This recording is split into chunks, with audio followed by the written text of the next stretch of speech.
La confession, c'est quoi? Quand on a perdu la lumière de la grâce, il n'y a qu'un seul moyen de la retrouver, la confession. À la confession, par le ministère de l'Église, nous sommes réconciliés avec Dieu. Pourquoi ne serait-il pas possible de faire cela en direct, donc directement entre Dieu et moi? Pourquoi la réconciliation passe-t-il par le ministère de l'Église? Jésus a dit à ses apôtres: « À quiconque vous pardonnerez les péchés, ils leur seront pardonnés, et à quiconque vous les retiendrez, ils leur seront retenus. » La réconciliation est donc un mandat que l'Église a reçu du Christ, et l'Église continue à exercer ce ministère aujourd'hui par les successeurs des apôtres et leurs collaborateurs qui sont les prêtres. Donc, ce mandat de Jésus est clair et net. Mais il y a aussi d'autres raisons pour lesquelles la confession a du sens telle qu'elle est.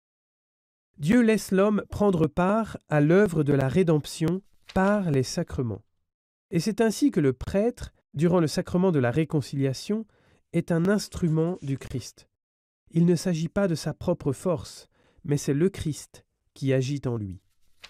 Puis, les sacrements s'adressent toujours à nos 5 sens. C'est pourquoi les sacrements sont des signes visibles, pour que nous puissions percevoir avec nos sens ce qui s'opère en notre âme par la grâce invisible. Cela correspond à notre nature, et c'est pourquoi Dieu agit en nous par de tels signes visibles.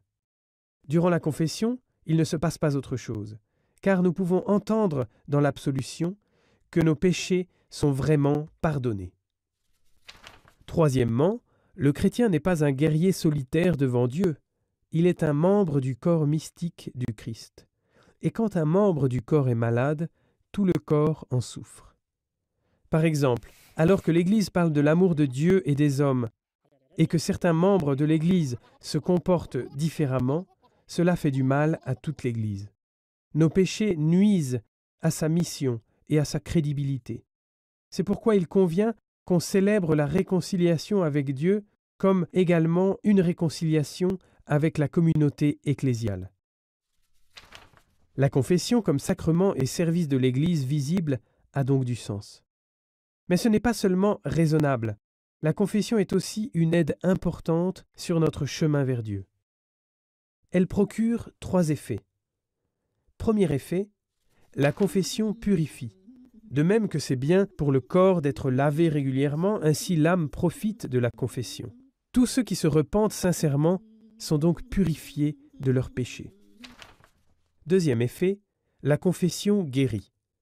Les péchés laissent des blessures qui peuvent trouver la guérison dans le sacrement de la réconciliation.